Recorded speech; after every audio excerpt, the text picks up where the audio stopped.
warahmatullahi wabarakatuh. Waalaikumsalam warahmatullahi wabarakatuh. Saya berikan catatan yang sangat penting.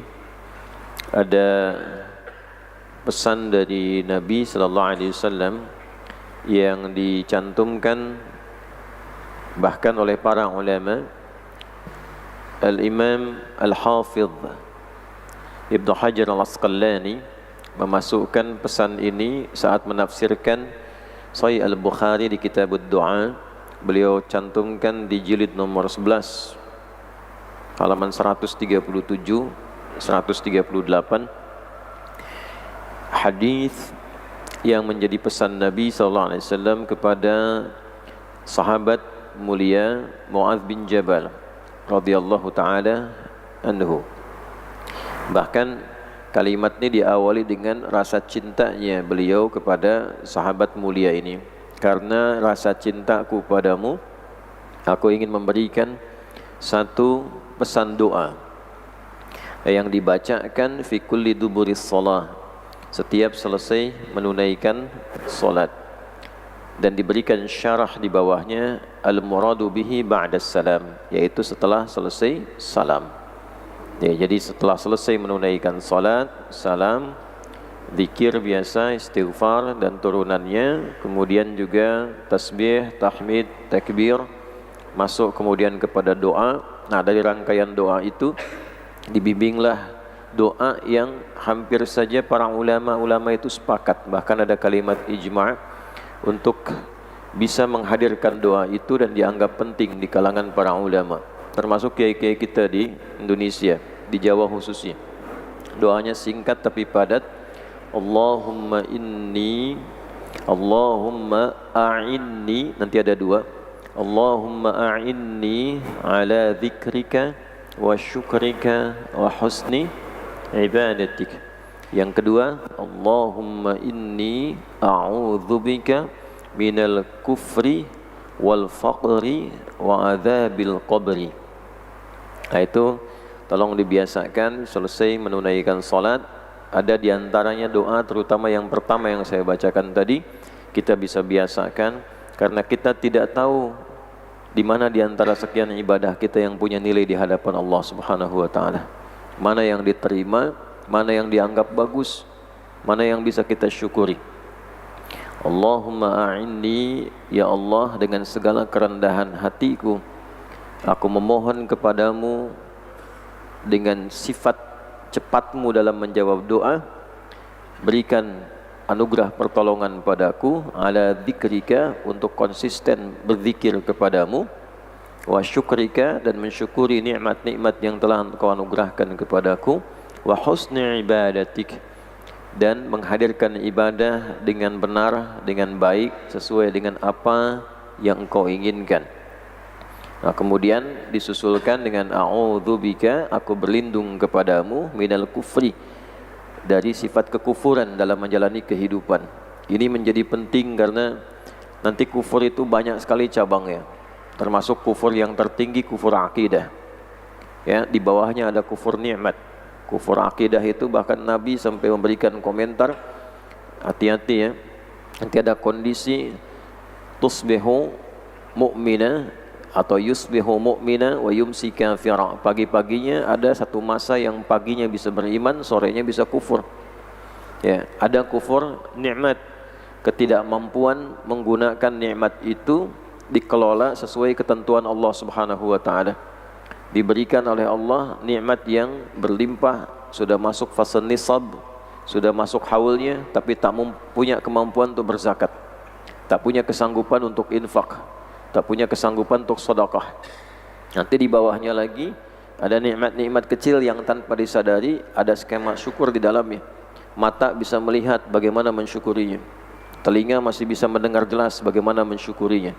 Nah, itu yang disebutkan la in syakartum la azidannakum wa la in kafartum inna azabi lasyadid. Ya.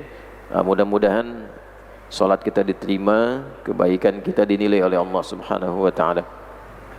Baik, selanjutnya mari kita kembali mengaji dan kembali kepada catatan yang dihadirkan melalui kitab Hadratus Syekh Kiai Haji Muhammad Hashim bin Asy'ari dalam kitab beliau Adabul Alim wal Muta'allim, dari rangkaian 10 jalan, 10 adab, 10 etika bagi para penuntut ilmu yang seyogianya dihadirkan dan membersamai proses belajarnya. Siapapun penuntut ilmunya, baik itu belajar formal di sekolah-sekolah ataupun juga seperti ini belajar semi formal di masjid-masjid, majlis ta'lim, maka jika ingin ilmunya itu berkah, ingin ilmunya menjadi cahaya, tidak setiap ilmu menjadi cahaya. Nanti kita akan terangkan. Kemudian setelah menjadi cahaya, mudah dipahami dan mudah diamalkan. Jadi ada ilmu yang sekedar jadi informasi. Ya, kalau urutan standar dari informasi jadi pengetahuan. Data diolah jadi informasi, informasi diolah menjadi knowledge, pengetahuan. Nah, sampai pengetahuan ini ada yang jadi tahu saja, yang penting tahu. Ya. Salat tahajud itu penting tidak? Penting ya. Hukumnya apa? Sunnah. Dah, sampai situ aja tahu. Nah, ada enggak yang bisa dengan ilmu itu jadi cahaya? Kalau sudah jadi cahaya, tembusnya ke hati. Setelah tembus ke hati, tergeraklah tubuh kita itu untuk berusaha mengamalkan. Nah, itu ilmu yang jadi cahaya kemudian berkah. Ada yang ilmunya justru keluar dari jalur keberkahan. Ini yang diprovokasi oleh setan. Jadi tembusnya bukan ke jiwa takwanya, tembusnya ke fujurnya. Wa nafsi wa ma sawaha fa alhamaha fujuraha wa taqwaha. Ada ilmu yang mensuplai sifat fujur, bukan takwanya. Nah, kalau yang disuplai sifat fujur, maka ilmu itu akan melayani kemaksiatan dan tindakan kriminal. Pencuri itu kan berilmu. Kalau tidak punya ilmu, bagaimana caranya dia mencuri itu? Ya, koruptor itu kan berilmu. Kalau tidak berilmu, bagaimana dia bisa ngarang itu? Dan bisa mengemas paket-paket korupsinya dengan tampilan-tampilan yang sulit dideteksi. Ya? Nah, ada juga dalam konteks beragama, ini bahaya juga, ilmu melayani nafsu. Fujur itu gambaran jiwa yang mendorong pada keburukan. Dia ada di dalam nafas dan mengeluarkan sifat su.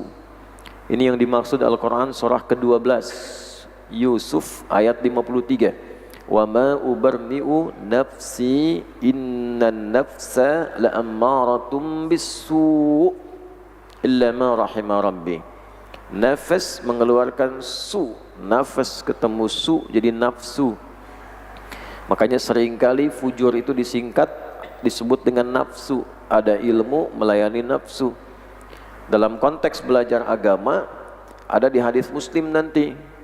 Ya, rajin sholat, rajin puasa, rajin zakat, ya mengaji seperti ini. Tapi pelajaran yang dia dapatkan untuk melayani nafsu. Wa ya'ti qad syatama hadza, senangnya saling berselisih, bertengkar, mencela. Wa qadhafa hadza, saling tuduh. Wa daraba hadza, saling berantem, perang dalil, memenuhi nafsu aja.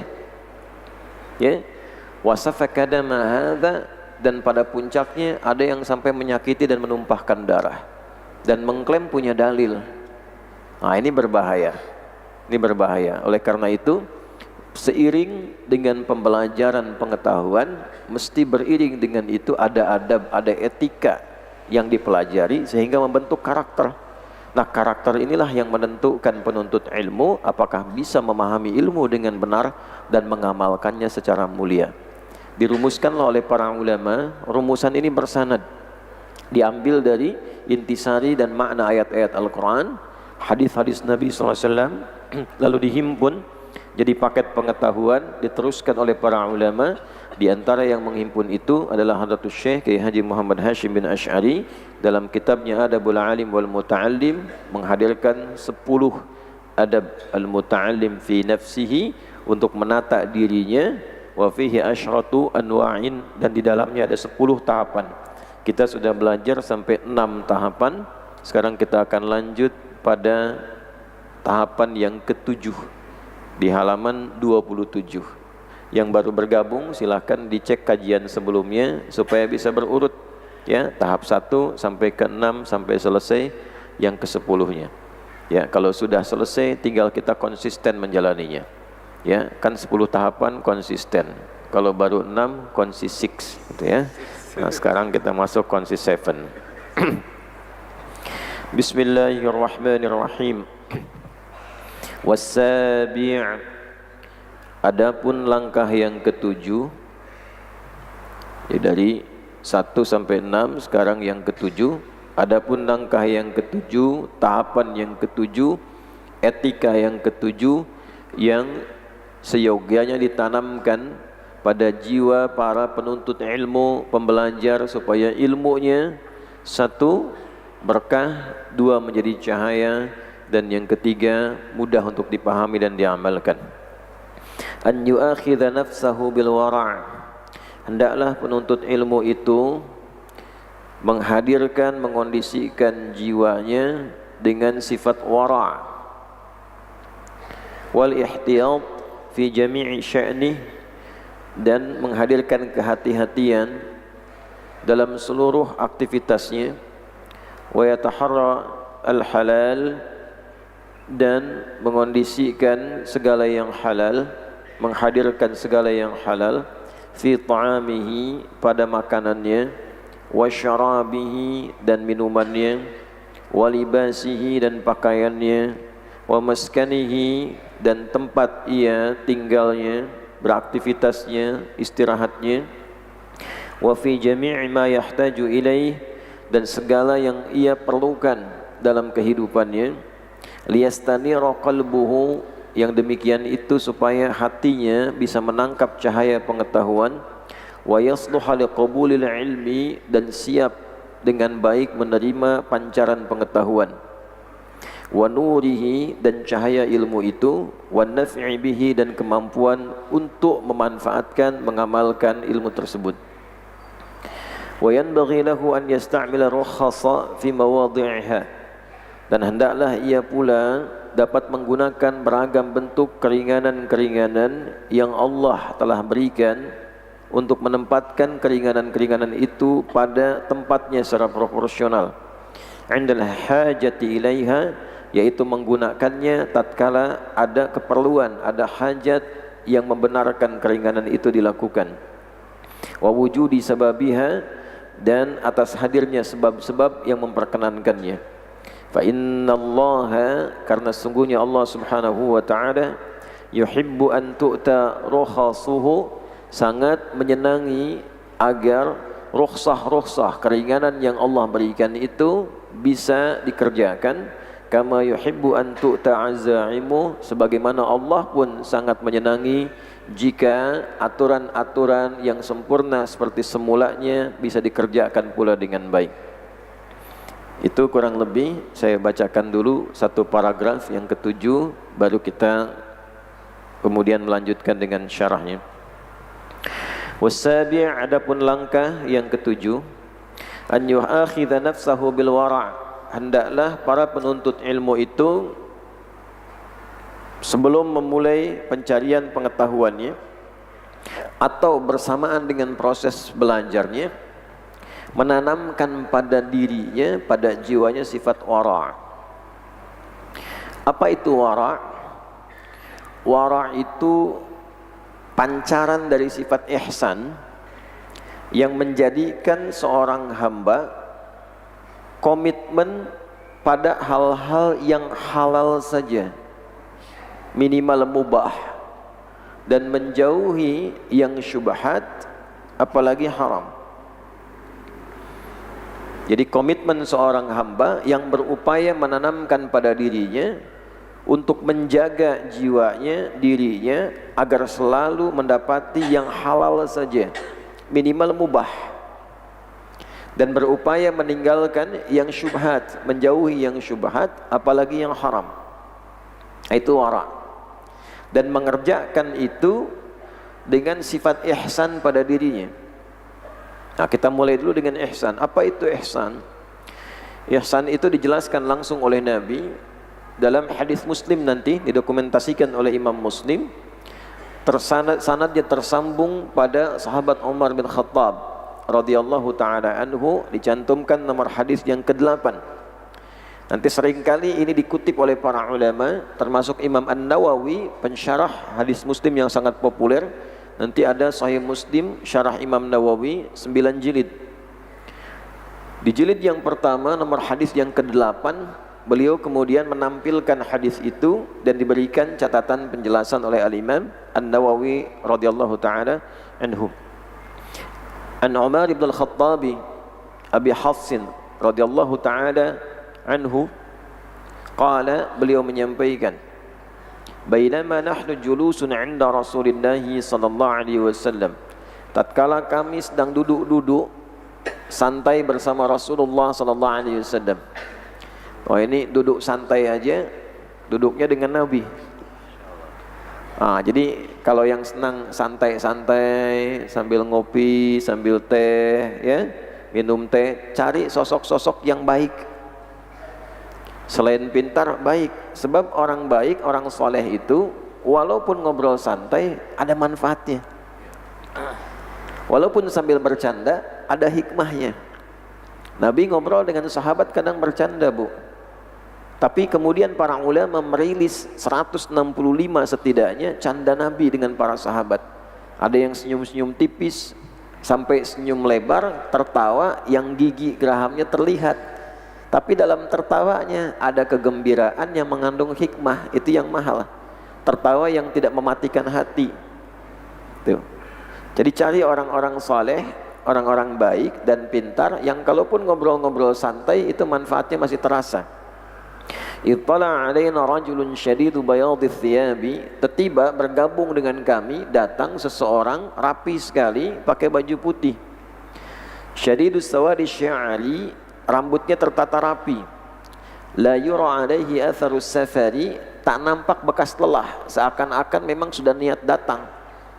Nah, ini juga langkah tips nanti bagi para penuntut ilmu, kalau ingin ilmunya mudah diserap, harus ada persiapan. Disiapkan fokus, jangan sambil nyambi. Sarapan di mana?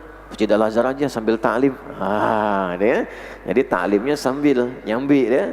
Baik ya, yang dikejar diburu sarapannya ya. Nah, itu entah dimanapun nanti ilmunya pun nyambi saja. Jadi fokuskan tampilan yang baik, menunjukkan fokus pembelajaran yang benar. Makanya banyak sekali di sekolah-sekolah ya, itu ilmu dibawa sampai ke Eropa. Ya, sampai mereka datang tuh ke kampus pakai dasi, pakai jas dan sebagainya, dikembangkan kembali karena itu menunjukkan kesungguhan. Ya, dengan apapun yang penting maksudnya adalah kita siap untuk tampil dalam rangka menyambut dan menyerap pengetahuan. Wala ya'rifuhu minna ahadun, dan ini bukan orang sini, nggak ada yang kenal kita. Artinya apa? Kalau ada ilmu bagus, pengetahuan bagus, kita kejar sepanjang kita mampu untuk mendapatinya. Pengajian di Bekasi, Masjid Al-Azhar, saya tinggal misalnya di Jakarta, ini materi bagus, saya punya keluangan, buru sepanjang masih punya kesempatan.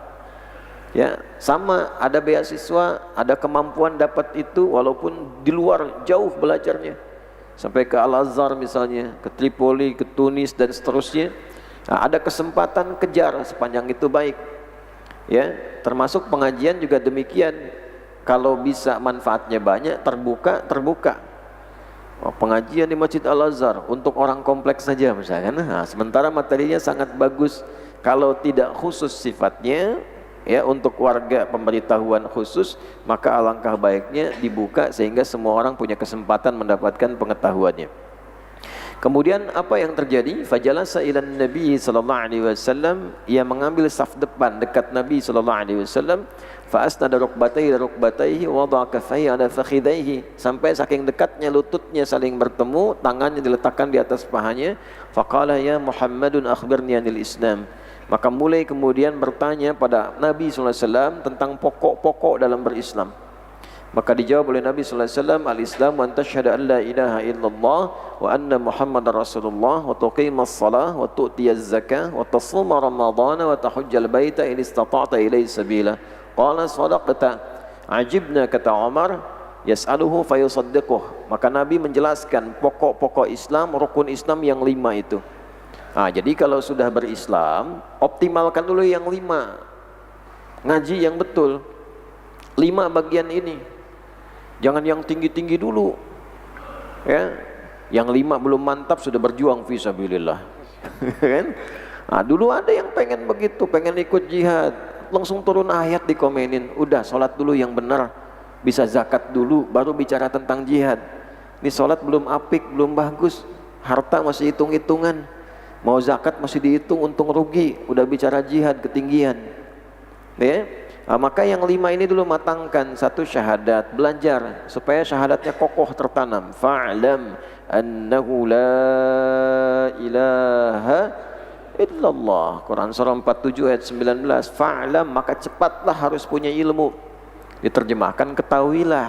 Padahal itu fi'il amr dari kata alima, perintah untuk punya ilmu. Fa-nya menunjukkan segera, ya, bisa ibtidaiyah, bisa juga ataf yang menunjukkan sifat segera. Bersegeralah kalau sudah syahadat, belajar supaya punya ilmu yang memantapkan la ilaha illallah dalam kolbu, sehingga kolbu bisa ikat itu. Ikatan itulah yang disebut dengan akidah, dari kata aqada, ikatan yang kuat yang harus dijaga, nggak boleh lepas. Wala tamutunna illa wa antum muslimun. Jadi cepat belajar supaya bisa mantap la ilaha illallahnya. Ini jangan la ilaha illallah dikasih sembako pindah, kan? La ilaha illallah keluar perempuan diajak nikah kasih kata-kata angin surga pindah. Karena ilmunya nggak mantap.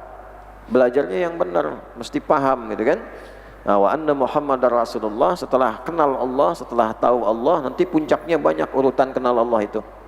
Ya.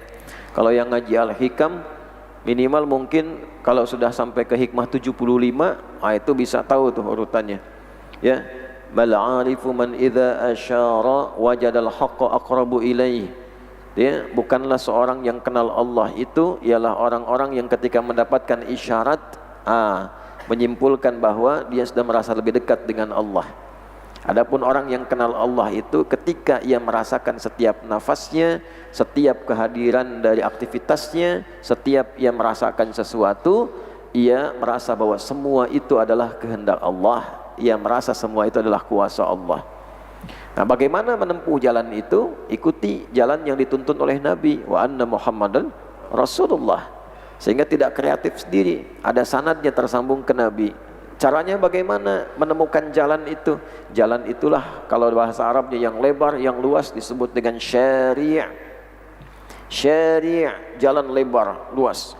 Kalau dihimpun menjadi pedoman sebagai jalan yang lebar dan luas, tambah tak di ujungnya syariat, maka muncul syariat. Syariat mengenal Allah itu dijelaskan langsung oleh Nabi, satu salat.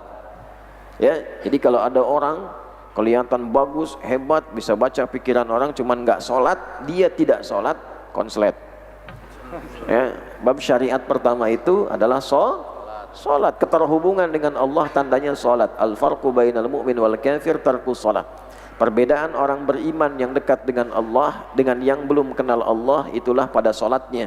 Jadi kalau tidak sholat, sehebat apapun kelihatan dan banyak zikirnya, ya, bacaan-bacaannya tetap dihukumi menyimpang. Baik, kedua kemudian zakat, ketiga puasa, keempat berupaya semaksimal mungkin menunaikan haji dan umrah di dalamnya. Kemudian kata orang yang nanya ini, sodaqta, engkau benar. Kita bingung, kata Umar. Dia nanya tapi dia jawab sendiri. Ya, dia nanya tapi dia benarkan sendiri. Kemudian bertanya tentang iman, dijawab oleh Nabi, pokok iman yang 6. Jadi pokok Islam ada 5, pokok iman ada berapa? 6, supaya sholatnya pakai iman. Berapa di antara umat Islam yang sholatnya pakai iman? Nah, ini maksudnya iman itu nanti penggerak dalamnya. Zakatnya pakai iman, hajinya pakai iman. Artinya ada orang yang menunaikan sholat tidak menggunakan fungsi iman dalam sholatnya. Padahal kalimat sholat itu pertama dibuka dalam Al-Quran menggunakan iman awalnya. Al-Baqarah ayat 3, alladzina yu'minuna bil ghaibi wa yuqimunas shalah. Imannya digunakan membimbing salatnya. Jadi nanti kalau salatnya tidak pakai iman, enggak ada rasa, cuman menggugurkan formalitas kewajiban saja. Allahu akbar, enggak nyampe ke hatinya. Iman kan di sini dalam kolbu. Nah harusnya iman ini ketika sholat memancar ke semua anggota tubuh yang dipakai sholat. Jadi takbirnya pakai iman, tangannya ngangkatnya pakai iman, lisannya takbir pakai iman, getarannya sampai ke dalam jiwa. Itu yang menjadikan sahabat Abu Bakar saat bertakbir itu udah nangis. Ditanya kan kenapa sampai demikian? Saya khawatir ketika lisan saya mengatakan Allah Maha Besar, ada sifat keangkuhan dalam diri saya. Pernah merasa besar pada orang lain, merasa sombong, merasa angkuh, merasa hebat dengan pengetahuan, merasa unggul dengan harta, merasa tinggi dengan jabatan. Padahal saya mengatakan setiap hari Allahu Akbar, Allah yang Maha Besar. Itu karena imannya aktif. Iman kan di sini, bukan di sini, bukan di lisan, tapi dalam jiwa. Nah kalau cuma sampai di sini, itu baru sekedar berislam. Itu yang disebut di Al-Quran surah ke-49 ayat ke-14. Qalatil a'rabu amanna.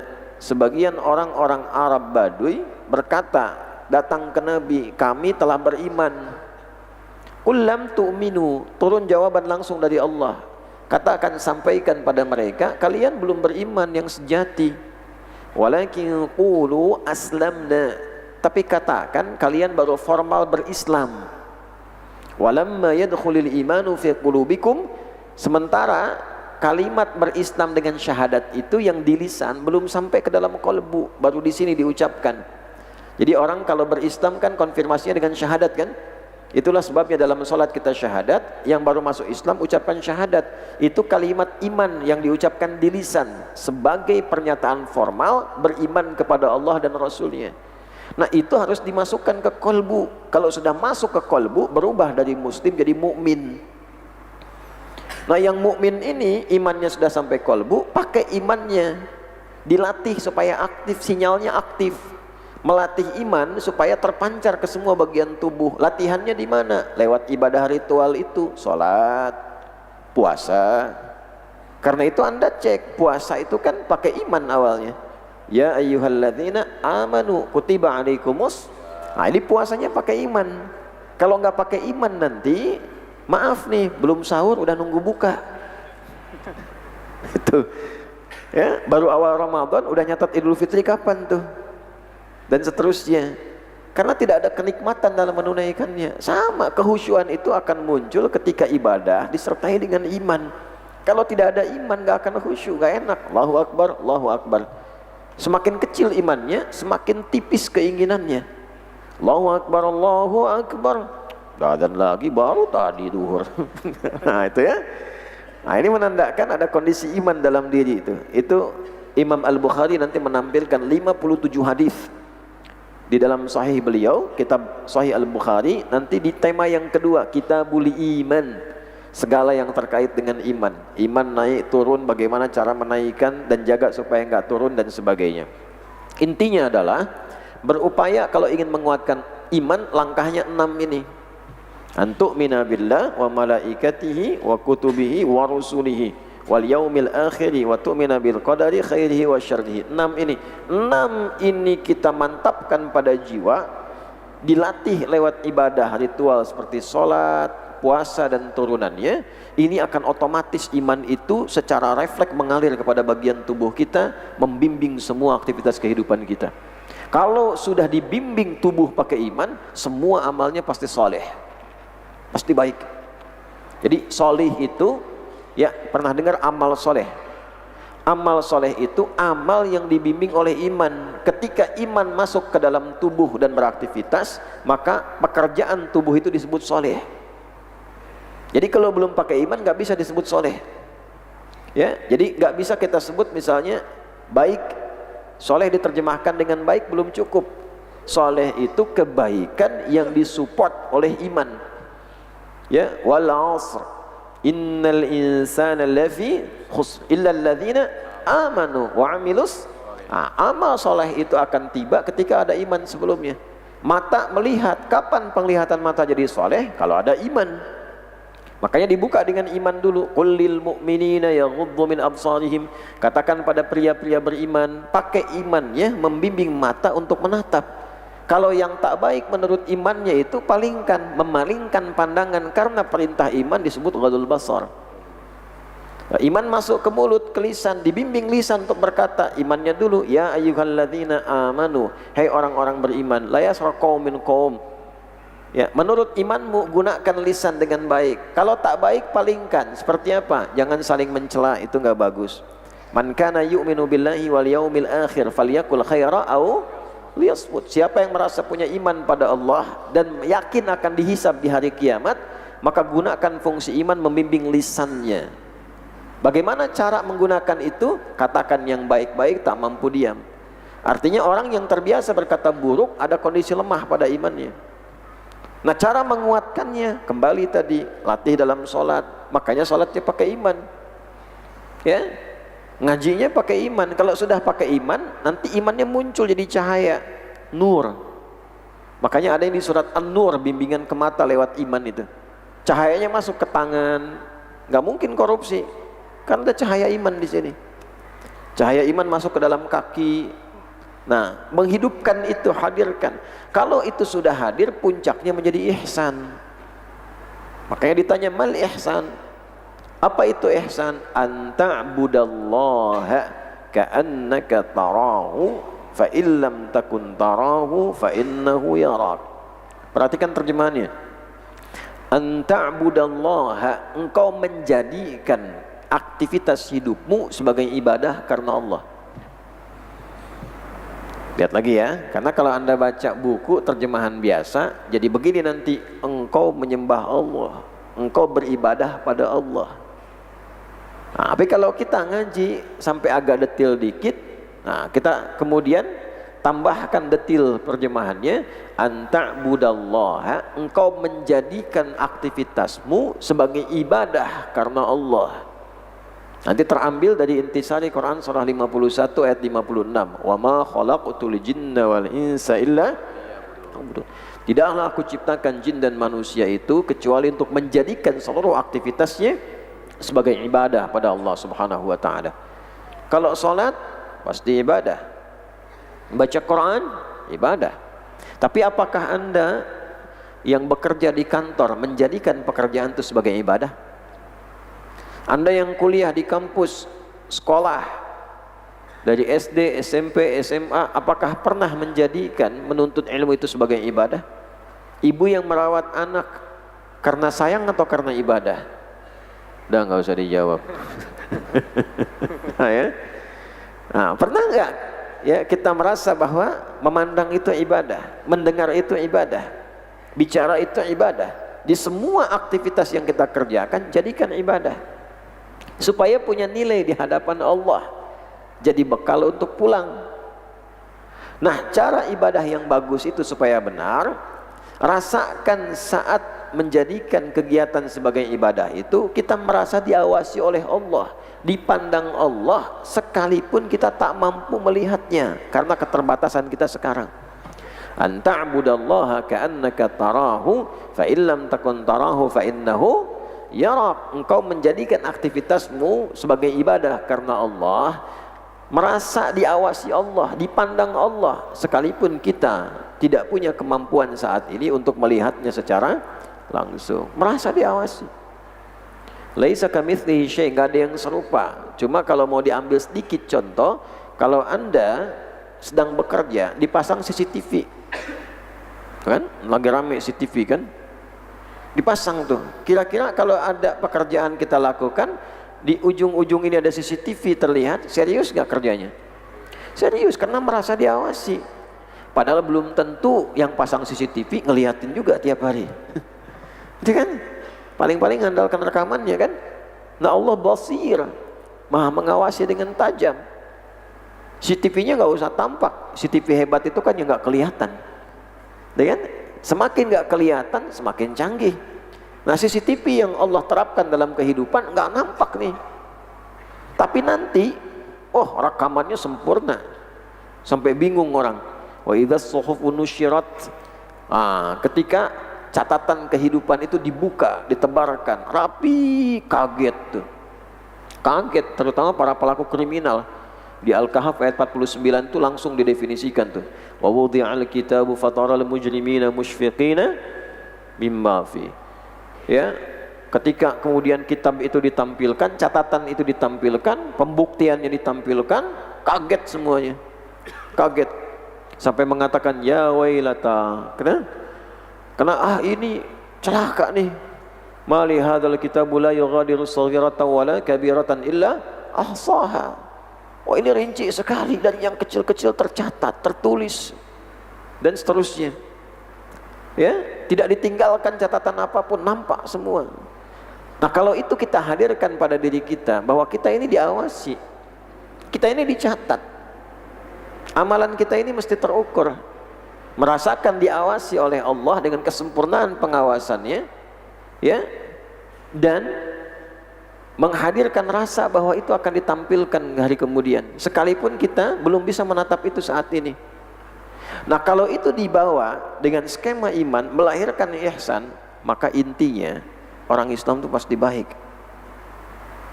Jangankan mau korupsi, mau bicara yang nggak bagus saja, dia merasa ada CCTV nih, ya kan? Diawasin. Ah, malu, Allah Maha mendengar, as-sami'. Nggak jadi, diam. Tuh.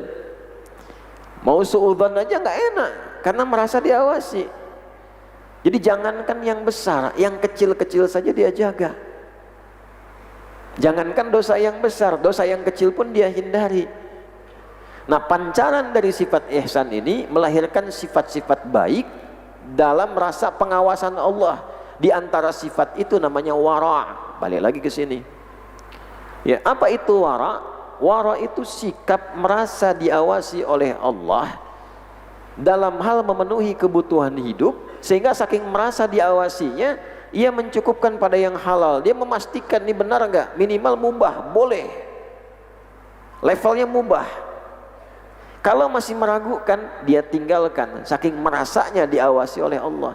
Nah, penuntut ilmu itu, kalau ilmunya ingin jadi cahaya, ilmunya ingin benar, cepat, dari hafalannya cepat hafal, pemahamannya cepat paham, ya, maka yang pertama tanamkan pada dirinya, berupayalah untuk menetapkan komitmen pada jiwa, mesti wara' nih, mesti wara'. Kalau makan pastikan halal, Bu ya. Ibu harus jaga suami jangan sampai mencari nafkah dengan cara yang haram.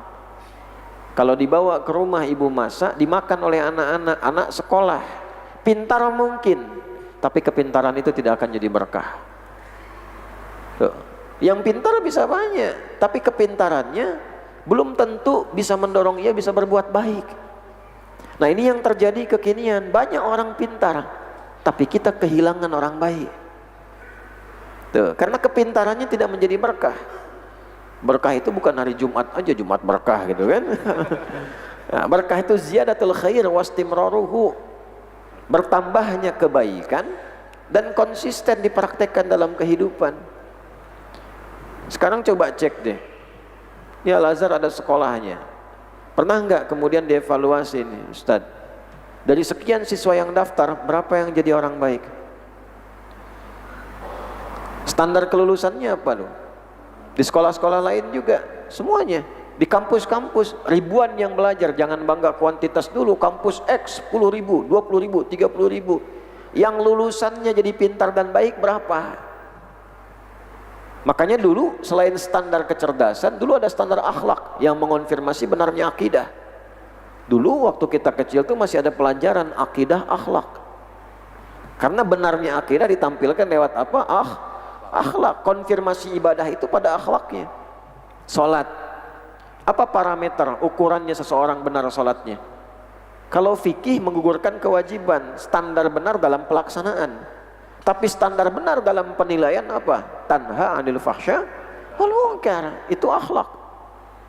Jadi kalau ada orang salat kemudian setelah salat tidak berakhlak, berarti ada yang tidak benar dalam penilaian salatnya. Ya, mungkin bukan caranya, mungkin kualitas kehusyuannya. Tadi salatnya tidak menggunakan imannya. Nah, jadi yang pertama sifat wara itu mutlak bagi para penuntut ilmu yang menginginkan ilmunya berkah, melahirkan kebaikan-kebaikan pada dirinya. Dikonfirmasi dalam hadis, ya, terkait tadi Bu, datang bawa yang haram itu pasti masalah. Pastikan suami benar. Sebab kalau yang haram dibawa, Jangankan menuntut ilmu, dalam doa pun ada hijab. Ya. Thumma dzakara rajula, Nabi mengisahkan kisah tentang seorang lelaki yutilu safara, menempuh perjalanan panjang, asy'atha aghbara, sampai penuh dengan debu saking panjang perjalanan. Dalam perjalanan kebaikan, safar pada tempat yang baik itu diantara keutamaannya mempercepat terkabulnya doa. Misalnya mau umrah, ya, daripada banyak pasang status di pesawat, mendingan perbanyak doa. Ya, antum tugas dinas keluar kota, bahkan luar negeri, dalam rangka misalnya memenuhi kebutuhan nafkah keluarga. Tugas negara supaya negara ini lebih kuat, lebih baik, makmur, itu kebaikan. Di jalan banyak doa. Safar dalam menuntut ilmu, di perjalanan tuh mau belajar, isi dengan doa. Bahkan tuh hadisnya langsung. Jadi safar yang baik itu mempercepat terkabulnya doa.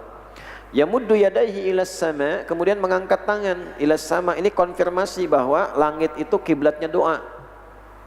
Oke? Bukan makan lillah, bukan tempat yang terkait dengan Allah, karena Allah tidak bertempat. Ya, laisa kamitslihi syai' wa huwas samiul basir. Enggak boleh ada yang serupa dengan Allah. Jadi bedanya Allah khalik dengan makhluk, tidak ada keserupaan sedikit pun. Ya, makhluk berpasangan, Allah tidak boleh. Qul huwallahu ahad. Makhluk berketurunan, dilahirkan, Allah tidak boleh. Lam yalid wa lam yulad. Makhluk lemah, Tuhan Allah harus kuat. Makhluk bertempat, kita punya tempat tinggal, tempat bersandar, tempat duduk, Allah nggak boleh bertempat. Nah, langit apa? Langit kiblatud doa, kiblatnya doa ke langit. Makanya kalau kita berdoa begini, terbuka, kadang begini menunjuk, karena kiblatnya doa. Seperti Ka'bah itu kiblatnya sholat. Maka yamuddu yadaihi ilas sama, dia memohon kepada Allah, membuka tangannya begini. Nah, orang yang berdoa dengan mengangkat tangan terbuka itu lebih cepat dikabulkan doanya, 2 kali lebih cepat dibandingkan dengan yang diam irsal begini. Ya, itu hadisnya nanti di hadis lain. Ya, innallaha hayyun karimun, Allah itu sangat mulia dan sangat lembut dalam sifat malunya, tidak akan membiarkan hambanya yang mengangkat tangannya untuk berdoa kemudian meninggalkannya begitu saja. Kabulkan. Ya, karena ada sahabat yang bertanya, ya Rasulullah, kalau saya berdoa ngangkat tangan begini dikabulkan enggak? Nabi mengilustrasikan, kalau kamu minta pada orang dengan tangan begini, orang minta sama kamu tangannya begini, dikasih enggak? Ya saya malu kalau nggak ngasih. Ya, ini bapak keluar dari sini, ada orang terus ngikutin sampai rumah tuh, terus diikutin, dikasih enggak? Ya, apa yang ada dikasih kan? Gitu kan? Nah, Nabi komen sederhana. Nah, Allah itu lebih daripada kamu. Karena Khalik kan lebih merasa malu karena sifat mulianya. Kalau mengangkat tangan hambanya nggak dikasih, nggak dijawab. Ya. Kemudian wa yaqulu ya Rabb ya Rabb, dan dia memulai doanya dengan al-asmaul husna. Memulai doa dengan al-asmaul husna lebih cepat dikabulkan dibandingkan dengan yang langsung to the point. Ya. Ya Allah motor. Ya Allah lunas utang gitu kan. Kecuali kalau di tempat-tempat yang memang mustajab betul. Kan dulu pernah ada tuh yang di depan Ka'bah tuh, fulus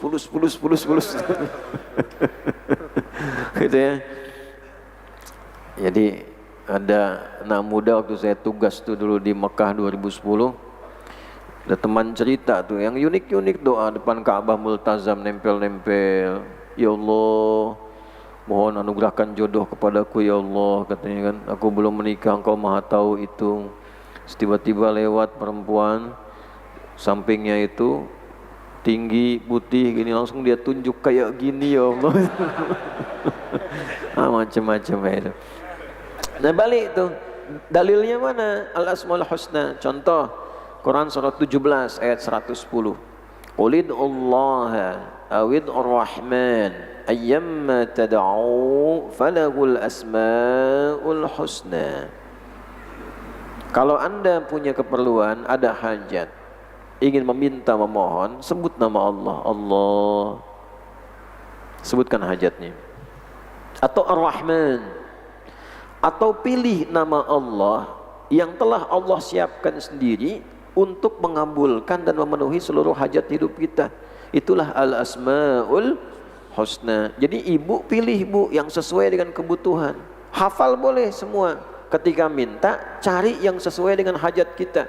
Misalnya butuh rizki, sebut pertama ya Allah, lalu sifat Allah pemilik rizki, ya Razzaq. Ilmu, ya Allah, ya Alim. Faqihni fid din wa alimni ta'wil, misal. Sedang butuh solusi, ya Allah, ya Al-Fattah. Sedang butuh banyak kesabaran, ya Allah, ya Sabr. Nah, orang ini menempuh perjalanan panjang. Setelah tiba di tujuan, mengangkat tangannya mohon, lalu menyebut al-asmaul husna. Seharusnya doanya dikabulkan 6 kali lebih cepat dibandingkan biasa. Apa komentar Nabi setelah itu? Anna yustajabu lidzalik. Bagaimana doanya bisa dijawab? Kenapa? Mat'amu haram, makanannya haram. Mashrabu haram, minumannya haram. Malbasu haram, pakaiannya haram. Wa ghudhiya biharamin, dan perangkat hidupnya haram. Fa anna yustajabu lidzalik. Bagaimana doanya bisa dijawab? Sedangkan sifat doa itu kaidah dasarnya kalau meminta pasti dijawab sepanjang doanya benar. Wa idza sa'alaka 'ibadi 'anni fa inni qarib ujibu da'watad da'i idza da'an. Kalau meminta pasti dijawab. Kalau belum siap sekarang, nanti dikabulkannya saat siap. Kalau belum baik di dunia, di akhirat diberikan. Jika kaidah doa itu selalu diberikan. Wa qala rabbukum ud'uni astajib lakum. Minta aku jawab. Nah, ini kok bisa minta nggak terjawab? Apakah minta itu tidak dijawab atau dijawab tapi nggak sampai? Kenapa? Ada hijab. Saya selalu mengilustrasikan, ini ada gelas. Anggaplah ini kosong. Kalau ini kosong, Anda mau masukkan apapun masuk. Air bening masuk. Susu, kopi masuk. Anda mau masukkan spidol bisa masuk. Karena tidak ada sekatnya, nggak ada hijabnya. Demikian ilmu, demikian jawaban doa. Anda minta harusnya langsung masuk. Tapi karena disekat dengan maksiat yang haram, jadi sekat begini. Haram tipis-tipis, syubhat. Sekat dengan tisu. Enggak semua bisa masuk. Ilmu disampaikan 1 jam, yang masuk 10 menit. Tergantung sekatnya. Karena enggak semua bisa tembus, terserap. Kalau begini gimana mau masuk? Tuh, balik. Jadi bukan Allah itu tidak kabulkan. Allah ketika mengabulkan, diberikan, itu mental jawabannya karena ada sekatnya di sini. Ilmu juga begitu. Kalau tidak ada sifat wara, tergantung hijabnya nanti. Kalau selalu dengan yang haram, pintar bisa, tapi keberkahannya nggak akan masuk. Pintar iya, tapi kepintarannya digunakan untuk berbuat maksiat, melayani nafsunya nanti. Ya, semakin pintar, semakin menggunakan yang haram, itu yang sangat berbahaya. Karena daya rusaknya tinggi. Ya. Kalau orang kepintarannya kurang, kemudian dia mau berbuat maksiat, kadar maksiatnya sekalipun salah dan tetap salah itu ringan. Ya. Butuh kayu paling ngambil ranting. Tapi kalau terlalu pintar, sehutan dia tebang. Kan masalah. Masuk Pak Eko. Gitu ya. Nah, jadi ini yang berbahaya. Oleh karena itu sifat wara itu menjadikan, apalagi penuntut ilmu, berupaya selalu memastikan yang dia kenakan itu minimal mubah. Minimal mubah. Jadi kalau ada snack gitu kan, mau dimakan tuh, jatah Anda pastikan dulu itu yang halal. Ada orang tuh dikasih jatahnya, dia keluar, ya kan, nggak balik lagi. Milik siapa tuh? Nah, itu status syubhat dulu tuh, ya kan? Karena dari DKM kan udah keluar, orang itu belum akad, ya kan? Dia belum mengatakan, ini punya saya ya, ditip ya. Bagaimana mengkonfirmasinya? Ya kan? Minimal minta izin kepada DKM dulu, Pak. Ini ada orang tadi di sini, snacknya belum sempat dibawa, Pak, gitu kan? Nah, boleh nggak buat saya? Nah, kata DKM, nah, boleh Pak, bagi 2 ya. Salah gitu kan? Nah, ini naikin dulu statusnya. Sebab kalau niat itu sudah bercampur keluar dari sifat wara, ilmu sulit masuk. Paling sedikit-sedikit. Itu yang terjadi dengan Imam Al-Ghazali. Al-Imam Al-Ghazali ketika ayahnya meninggal dititipkan kemudian ke kerabat ayahnya. Ulama juga, alim, punya pesantren, mondok di situ. Ya, tapi setiap belajar nggak pernah masuk ilmunya, susah menghafalnya. Sudah agak sadar dengan adiknya kan, ngobrol-ngobrol, nih kayaknya kita ada yang salah ini. Belajarnya kok lambat pahamnya. Ternyata salah niat. Bayangkan tuh, sifat warok pada niat saja berpengaruh. Salah niat, niatnya ke situ supaya bisa ikut makan. Yang penting hidup terjaga, bisa ikut makan. Nggak mencari-cari, dirubahlah niatnya itu. Setelah itu kita perbaiki niatnya. Yang penting dapat ilmunya. Masalah makanan Allah pasti sudah aturkan rizkinya. Sejak saat berubah itulah cahaya terbuka memancar pada jiwanya, ilmu mengalir dengan begitu derasnya sampai mendapatkan gelar Hujjatul Islam. Jadi kalau ada berhujjah dalam Islam, beliau tokohnya. Ya, kemudian ada yang lebih terkenal lagi kisahnya. An-Nu'man, seorang penuntut ilmu, menanamkan wara' dalam dirinya, memastikan semua itu mesti halal, menjauhi yang syubhat. Masih keluar dalam perjalanan menuntut ilmu, ya, di jalan tiba-tiba merasa lapar. Sedang lewat di pinggir sungai, ada apel mengalir, buah apel. Buah udah keluar dari tempatnya, ngalir keluar jauh. Halal nggak? Halal nggak? Oh kan? Baik. Apa yang terjadi? Ini kan udah belajar, punya bekal. Karena udah mengalir, udah jauh, udah lewat, udah keluar dari areanya dan sebagainya, disimpulkan boleh dimakan. Begitu dimakan, ceklik satu gigitan pertama. Gigitan pertama langsung menghunjam pada jiwanya. Boom. Wah, ada yang salah ini. Kok agak keganggu pikiran ini?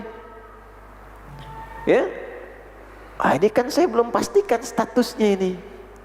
Belum meyakinkan lagi, ingin diyakinkan.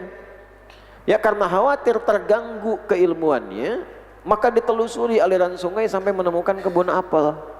Pas qadarullah, begitu ke dalamnya ketemu pemiliknya, bukan hanya penjaganya. Ya, datang katakan assalamualaikum, salam. Dilihat, aya naon cep. Bahasa kita kan ada apa gitu.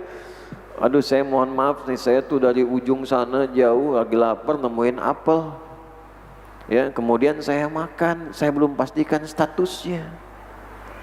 Maukah Bapak memaafkan saya dan menghalalkan apel ini? Kata. Oh, yang punya, wah ini jarang-jarang dapat yang begini. Sedangkan di rumah masih ada anak gadis kan. Terus Nabi pesannya kan, fadhfar bidzatid dini taribat yadak. Cari yang agamanya kuat, pasti beruntung kehidupan rumah tangganya. Wah, Allah yang antarkan ini. Bonus kan. Nanya, wah jangan gampangan gitu minta dihalalin katanya kan. Nggak mau saya, syaratnya satu. Nah, apapun syaratnya saya penuhi, yang penting Bapak halalkan. Anda harus nikahi anak saya. Bengong kan, oh, gimana tiba-tiba harus nikah? Baiknya, ya sudah katanya, saya nggak apa-apa, yang penting saya tidak memakan yang haram. Tuh lihat, tidak mengonsumsi yang syubhat, demi menghilangkan apa yang tidak Allah ridhai, memaksa dirinya untuk mengikuti apa yang Allah inginkan. Yang penting Allah ridha, yang penting Allah nggak marah dengan saya. Itu bersanad tuh, kalimat itu tuh bersanad dalam peristiwa menjelang Isra Mi'raj. Ya, ketika Nabi SAW itu di Taif, dilempari istirahat, datang malaikat penjaga gunung, marah, mengatakan, ya Muhammad SAW, dia kan, angkat tanganmu, yadaika ila sama, angkat tanganmu bermohon kepada Allah, dia kan, supaya aku bisa mengangkat dua bukit di Taif ini, menghimpun orang-orang yang menyakitimu. Lalu mengatakan, la, jangan lakukan wahai malaikat, fa innahum qaumun la ya'lamun, mereka kaum yang belum tahu saja, masyarakat awam yang tidak mengerti, terprovokasi saja. Jadi provokator dulu sudah ada, karena sebelumnya sudah ada hoax. Bayangkan, era belum ada medsos, hoaxnya sudah sampai ke Taif. Sedangkan dari Mekah ke Taif 1,5 jam pakai bis. Kebayang nggak? Nabi datang, hoaxnya sudah menyebar. Dahsyatnya hoax tanpa media sosial pun bisa membuat orang terprovokasi, dilempari. Anak-anak kecil sampai lempari, Nabi berdarah. Setelah selesai perhatikan kalimatnya. Atau kama qala sallallahu alaihi wasallam, ilahi ila man takiluni, a ila qaribin yu'limuni, am ila ba'idin yu'dhini, fa ana radin ma lam taghdab alayya. Ya Allah, setelah peristiwa pelemparan ini, kemana lagi engkau akan arahkan aku, perintahkan aku untuk membawa risalah ini dalam dakwah? Apakah tempatnya masih dekat dan aku akan disakiti lagi?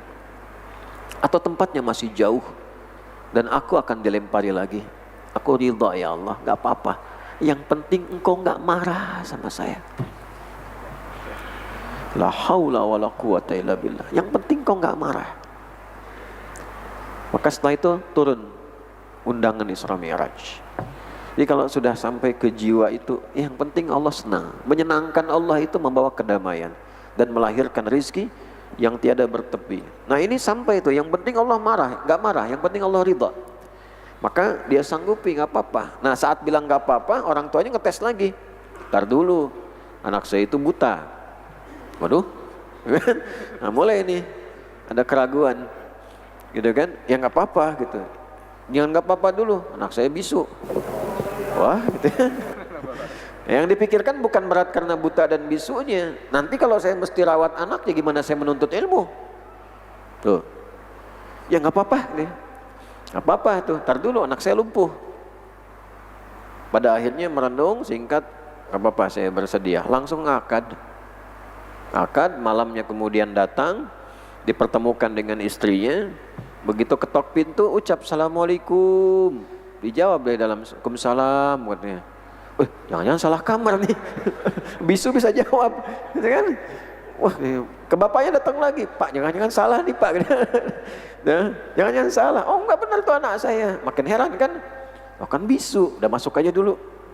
Masuk, begitu pintu dibuka, dilihat Assalamualaikum, dijawab lagi. Ya, begitu kemudian dibuka, penyingkapnya Masya Allah. Ternyata itu yang tercantik di desa itu. Kaget kan? Duduk sudah menyambut, cium tangan. Oh, bukannya kamu lumpuh katanya. Terus melihat, ternyata tidak buta. Loh kan bapakmu bilang kamu buta, bisu, lumpuh. Kok tidak seperti yang disampaikan? Anak ini menjawab, ayahku benar. Aku buta karena ayah selalu menjaga mataku agar tidak memandang maksiat. Maka aku buta terhadap pandangan-pandangan maksiat.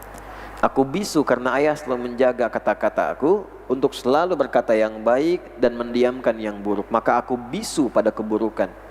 Aku lumpuh karena seluruh perangkat tubuhku dijaga untuk berbuat yang halal saja. Maka lumpuh terhadap yang haram. Itulah maknanya buta, bisu dan lumpuh.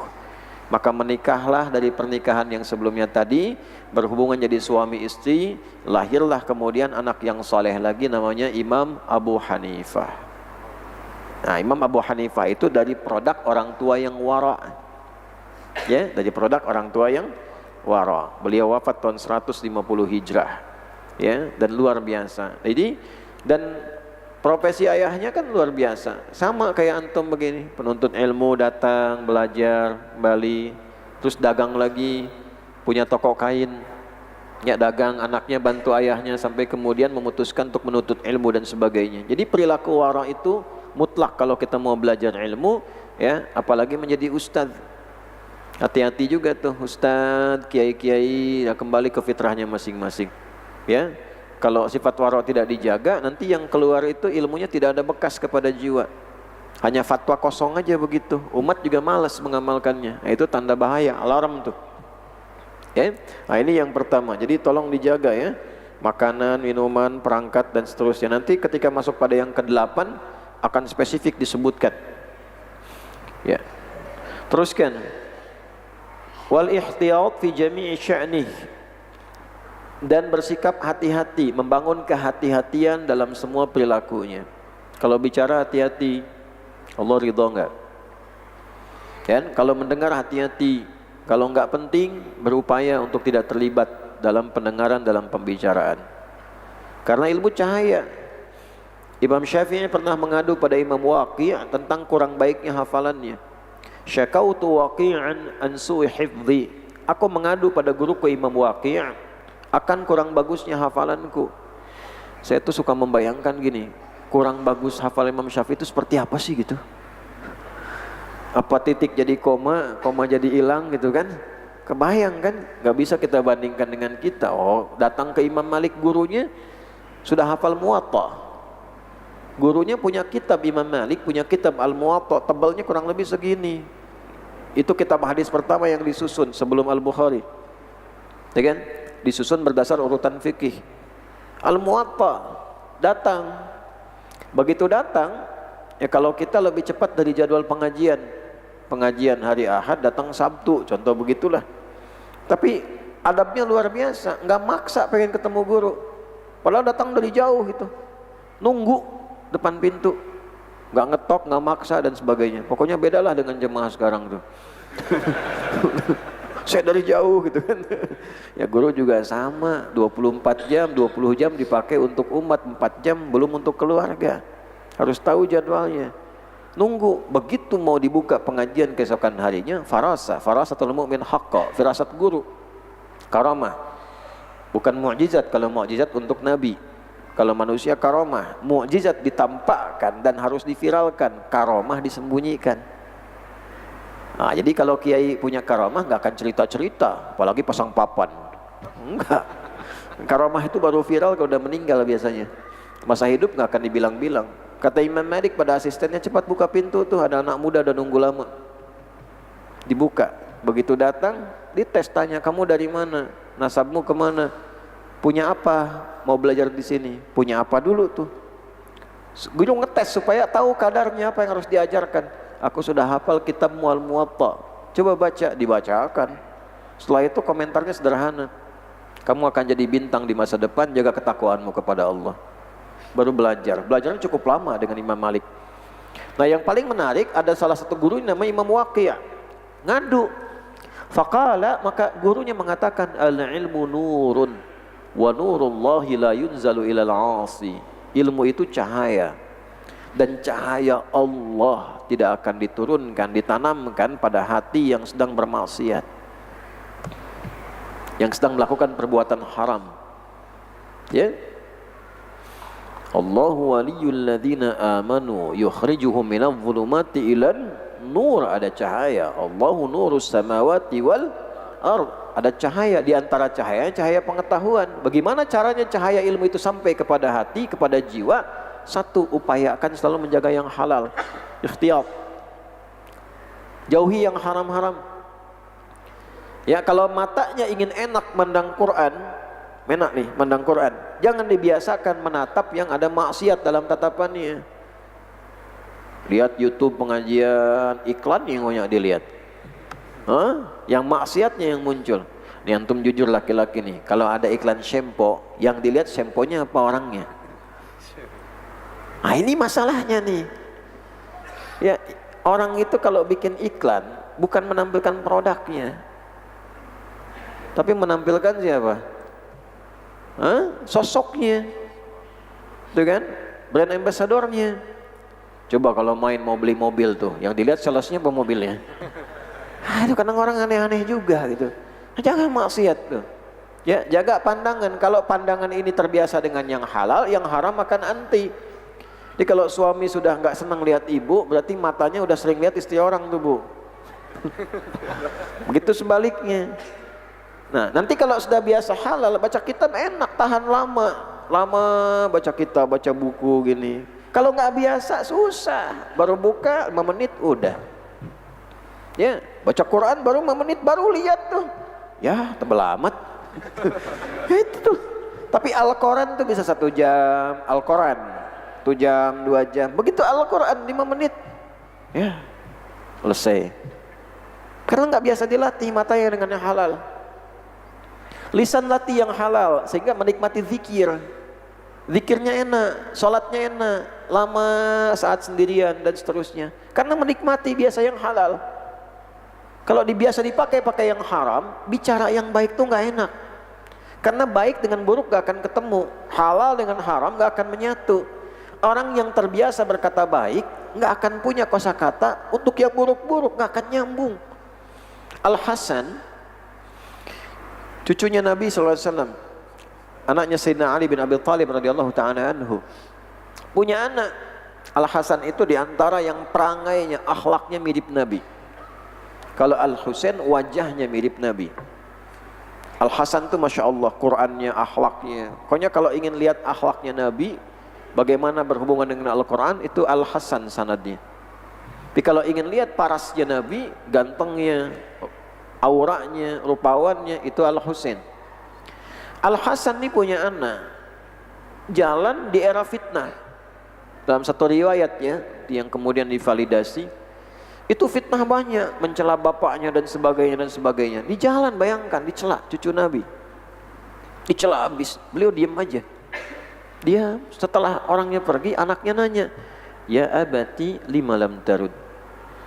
Ayah, kenapa ayah tidak membalas? Maksudnya mengklarifikasi lah gitu. Tidak seperti itu. Apa komen beliau?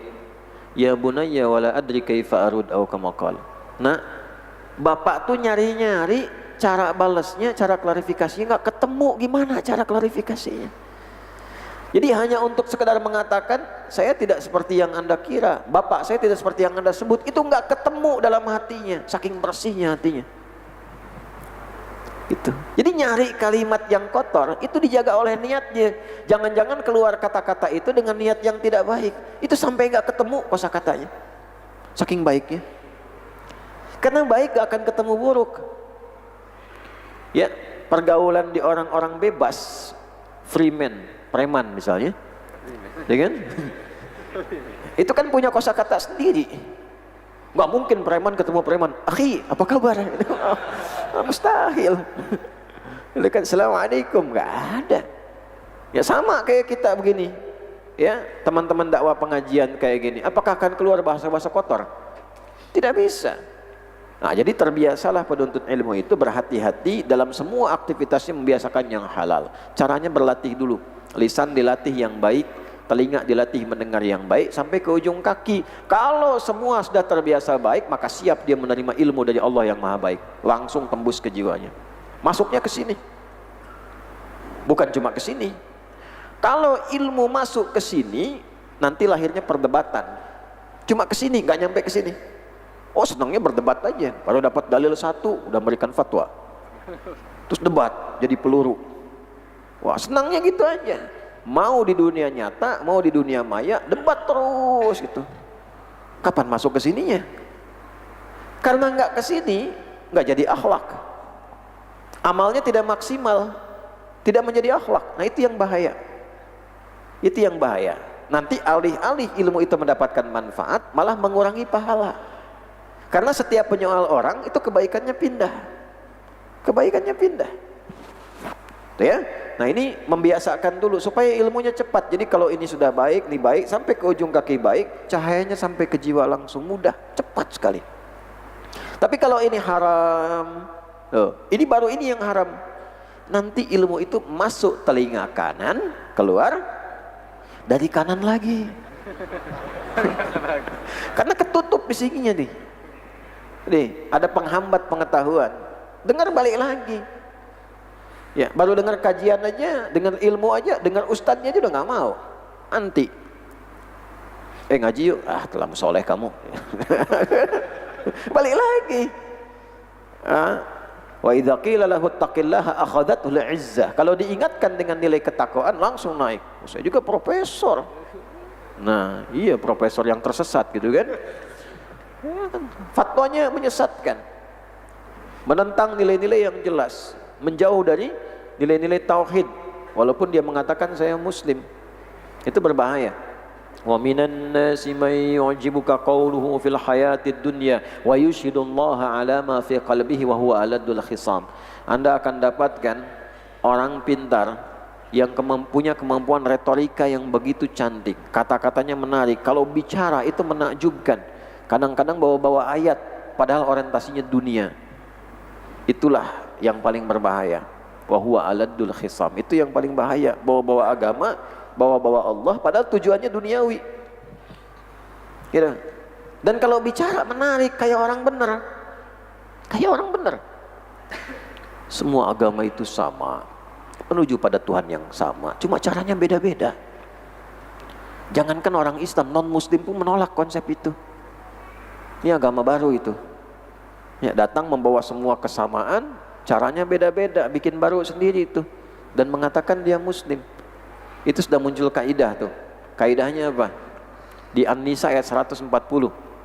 Ya.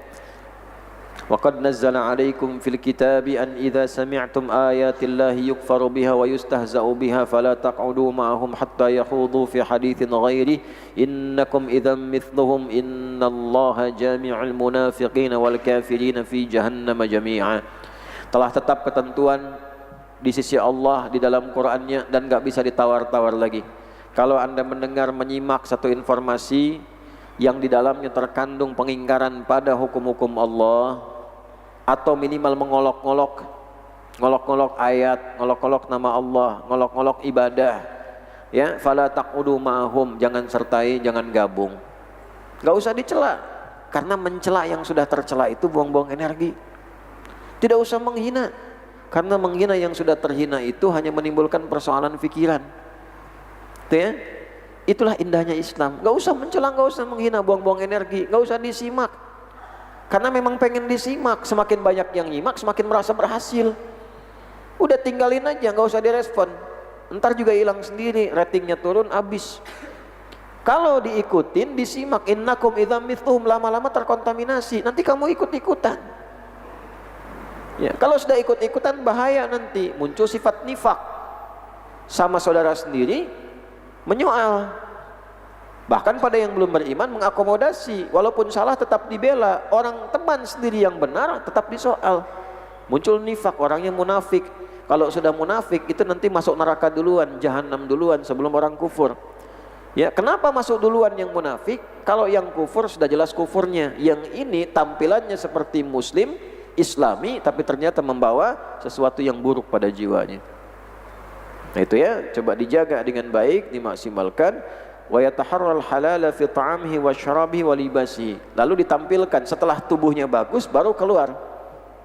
Di sebelum bicara bajunya halal tuh, makanannya halal. Nih halalkan dulu lisannya.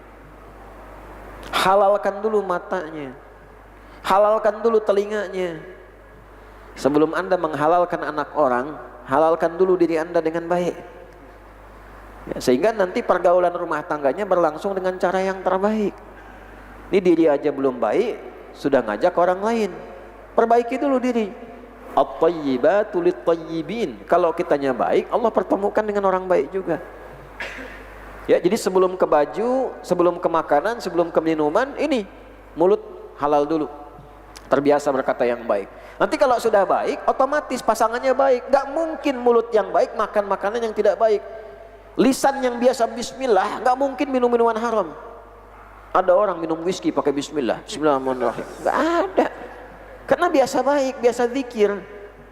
Mata juga begitu, biasa memandang yang baik, dapatnya pasti baik lagi. Pakai ngaji enak, pakai macam-macam enak. Ini kalau badan sudah biasa baik, halal, bajunya pasti halal. Badan yang halal tuh gak akan bisa pakai yang haram, gak akan bisa. Ya, mau naik kendaraan pun pasti, mau ditawarin apapun, sebaik apapun, kalau tubuhnya sudah halal, gak akan bisa menerima yang haram. Udah nggak usah banyak teori, ya, halalkan tubuh kita. Anda jadi pejabat, disogok berapapun nilainya, kalau tubuh Anda sudah baik nggak akan masuk, karena nggak akan ketemu baik dengan buruk itu, nggak akan ketemu. La yastawiyan, tidak sama. Udah jadi pejabat tuh, biasa dilatih dalam sholat, tangannya tahiyat terus, zikir lisan bagus semua, datang orang nyogok 100 miliar pak, karena udah biasa baik, tidak berefek. Maaf ya, nggak ngaruh. Oh nggak ngaruh ya pak, karena dia pelaku maksiat, laporan lagi, pak 109 nggak ngaruh, 1 T. Datang lagi, tetap tidak akan bisa, nggak ada istihoroh. Nggak akan ngaruh, sudah maksimal, karena terbiasa baik. Nah ya, pernikahan juga begitu, kalau diawali dengan agama yang baik, tidak akan pernah ada ribut masalah urusan dunia. Tunkahul mar'atu li arba'in, pasangan menikah biasanya karena 4 faktor. 1, 5 liha, karena faktor harta benda. Lihat tradisi manusia, ngitung, pengen kaya. Kadang ada perjanjian pisah harta, udah repot, kalau mau nikah aja udah ngitung-ngitung, repot. Gimana mau sakinah kalau nikahnya gelisah? Itu kan? Yang kedua apa? Li jamaliha. Karena gantengnya, fisiknya, cantiknya, itu pun akan pudar, harta pudar karena kalau cintanya lewat harta, harta berkurang, ya, abang ditendang. Sama juga, ibu ditinggal karena harta. Kalau karena cantik, cantik memudar. Begitu kepudarannya hilang, cari yang lain. Nah, itu bahaya. Kemudian apa li? Hasabiha, latar belakang. Kadang cari supaya cepat, ya, karirnya, cari yang punya kedudukan, anak ini, anak itu dan sebagainya. Tapi yang keempat ini, kalau satu ini dapat, tiga ini ikut. Lidiniha, karena agamanya, karena baiknya. Kalau sudah baik, fadhfar bidzati dini taribat yadak, pasti bagus. Menggunakan taribat dari kata turab, seperti tanah yang subur. Tanah subur bagus, ditanam apa aja jadinya bagus. Indah itu. Makanya komentar para ulama sebagian ada yang mengatakan satu ini yang terakhir, yang keempat seperti satu, yang lainnya nol. Jadi kalau agamanya bagus, ada harta 10. Agamanya bagus, cantik 100. Ganteng 100, agamanya bagus, nasabnya juga bagus, tuh nolnya 3. Tapi kalau agamanya hilang, nol semua. Tinggal ditunggu aja, kan? Nah, jadi hal-hal semacam itu kita coba pastikan. Kalau sudah bagus, nanti pindah ke pakaian, ke minuman, ke makanan. Kenapa yang dibahas fisiknya dulu ini penting ini? Karena ini akan otomatis setelah itu. Kalau terbiasa hitung-hitungan fisiknya, maaf, kepada makanan masih berusaha menimbang, berarti ini belum baik fisiknya. Jelas ya? Nah, jadi kita kasih shortcut tuh, agak cepat. Wa maskanihi, tempatnya, coba dilihat ya, tempat tinggal yang benar. Pastikan juga dapatnya dengan cara yang halal, pasti berkah. Ya, kalau ngontrak pun dengan benar, jangan sampai di tempat kontrakan yang kira-kira nggak benar. Ya, dari lingkungannya atau mungkin orang cara mendapatinya. Penuntut ilmu itu masya Allah. Ya. Wa fi jami'i ma yahtaju ilaihi, dan segala yang dibutuhkan dalam keperluan hidupnya pastikan dari yang halal. Ini baju, peci, apa tuh, pulpen buat nulis halal nggak tuh? Kan? Kumpulkan semua. Nah, kalau sudah seperti itu kesimpulannya, kita nanti ke ujungnya ini, liyastanira qalbuhu wa yasluha liqabulil ilmi wa nurihi wan naf'i bihi. Kenapa ini penting disiapkan sebelumnya? Liyastanira qalbuhu, supaya hati siap menerima cahaya ilmu. Turun, tangkap langsung. Wa yasluha liqabulil ilmi, siap ilmu diterima dengan baik, wa nurihi, plus cahayanya. Jadi bukan sekedar informasi, ada cahayanya. Nah, cahaya itu nanti, cahaya ilmu itu yang memancar ke seluruh tubuh jadi amal. Kalau nggak ada cahayanya, cuma jadi pengetahuan, jadi informasi yang diulang-ulang. Pintar iya, cuma nggak nyebar kepintarannya ke tubuh untuk diamalkan. Tuh. Makanya kalau menemukan orang pintar banyak, Bu. Ada orang kerja bawa yang haram, hartanya banyak, anak sekolah bisa pintar, bisa. Kalau cuma pintar bisa, dari yang haram tuh bisa pintar, bisa. Tapi berkah belum tentu, manfaat belum tentu. Kalau cuma untuk pintar, jangankan yang beriman, yang belum beriman pun banyak yang dapat dalam olimpiade, bahkan ada dapat Nobel. Teman saya ada namanya Nobel, belum dapat tuh selama hidupnya. Pintarnya pintar, dikenang iya dengan kepintarannya, tapi apakah kepintaran itu bermanfaat? Saya paling kasihan kalau ada orang jenius tapi nggak kenal Allah. Sedih saya, karena suka nangis tuh. Ya Allah gitu, udah sepintar ini belum kenal Allah. Ada anak-anak baru TK udah kenal Allah. Makanya saya tuh paling sebel kalau lihat ada orang tinggi-tinggi, profesor, doktor bicara sana sini nggak kenal Allah tuh. Ya, sebel, terus kasihan juga gitu. Kasihan, karena lihat anak-anak kecil TK belum sekolah SD, itu belum S loh. Kan pendidikan kita kalau udah naik S semua. SD, SMP, SMA, S1, S2, S3, gitu kan? Terus bedingin tuh ke atas kan. Nah, TK udah kenal Allah. Ngapain sekolah tinggi-tinggi gak kenal Allah? Terus yang paling aneh, begitu meninggal, almarhum. Tulisannya almarhum. Almarhum itu apa artinya? Yang disayang. Ya, gak kenal Allah kok pengen disayang. Aneh. Tulisannya almarhum, almarhum. Itu kadang-kadang bingung juga tuh. Almarhum, yang disayang, siapa yang sayang? Ya, kenal Allah enggak, pengen disayang. Hidupnya menyoal Tuhan, hidupnya menyoal Allah, begitu meninggal almarhum. Almarhum kan yang disayang. Dengan almarhum itu yang disayang. Itu isim fi'il maf'ul, maf'ul isim maf'ul, ya, objek dari rahimah yarhamu. Allahnya rahim, rahim, yang disayangnya marhum, almarhum yang disayang Allah. Hidup nggak kenal Allah, meninggal disayang. Gimana masuknya itu ke akal? Makanya malaikat tuh gemes banget tuh begitu masuk tuh. Lihat-lihat tuh, ente pengen disayang, gitu ya. Nah, jadi upayakan itu. Wa naf'i bihi, puncaknya amal. Al ilmu bila amalin kasyajari bila thamarin. Ilmu yang tidak bisa diamalkan bagaikan pohon tanpa buah. Jadi pohon aja begitu. Ya, jadi sekarang bisa lihat nih, kalau pengajian Anda ngaji, termasuk dengan saya misalnya, Anda cuma mampu berdebat, oh salah, nggak berkah itu. Imma sayanya tidak niat benar dalam mengajar, atau Andanya tidak niat benar dalam belajar. Itu makanya ilmu yang benar itu jadi amalan, jadi amal, pindah. Lamnya pindah ke ujung dari kata alima jadi amala. Ya kan? Dari kata alima ain lam mim jadi amala atau amila, amila ain mim lam. Ini bukan otak-atik, di ilmu bahasa ada itu. Ada maknanya. Nanti tempatnya, tempat untuk kita membawa ilmu dan mengamalkannya disebut alam. Alam, orangnya alim. Dijamakkan alamin. Ya, seakar dengan alamah, tanda. Tanda bahwa di tempat itu ada ilmu yang diberikan, ada orang yang hidup, ada yang merawat alam itu, memberikan kebutuhan, merawat, namanya Rabbun dalam bahasa Arab. Digabungkan Rabbul Alamin. Kita tiap hari deklarasi Alhamdulillahi Rabbil Alamin.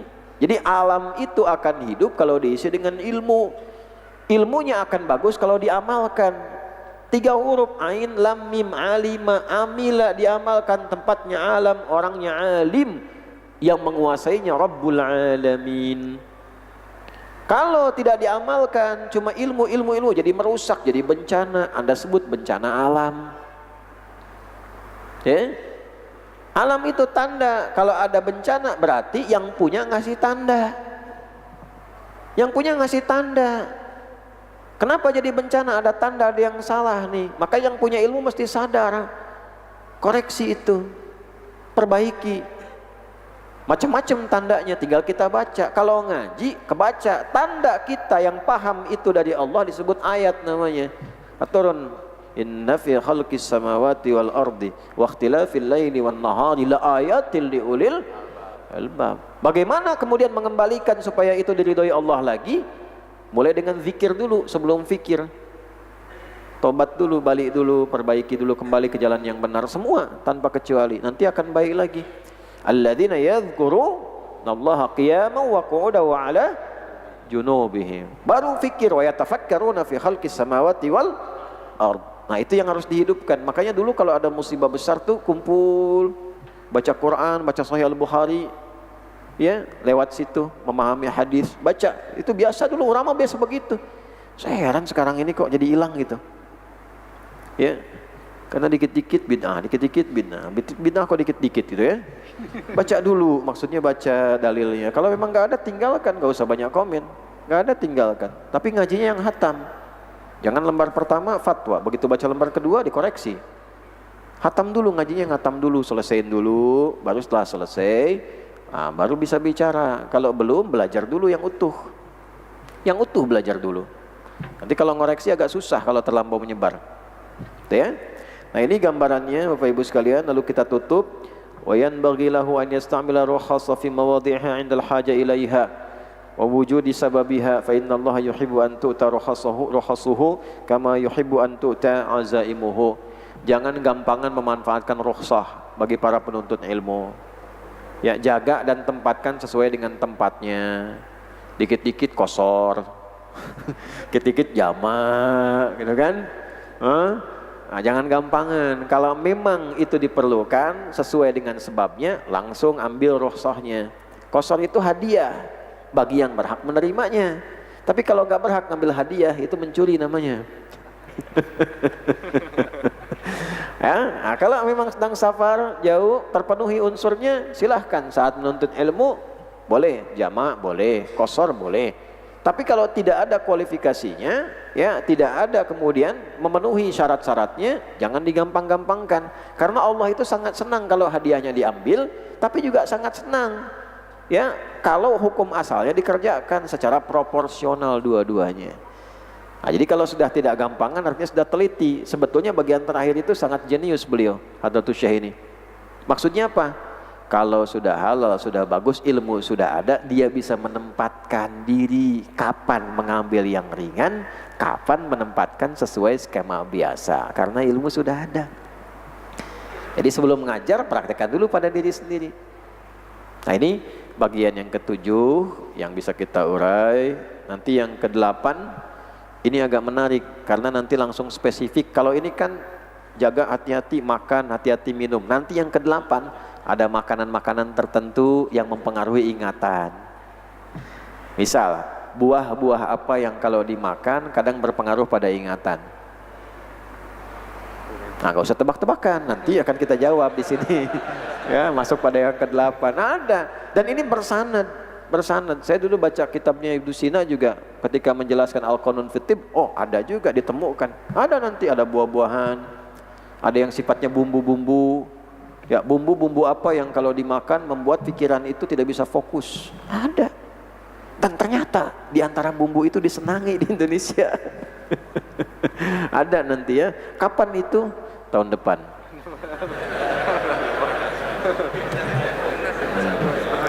Masya Allah.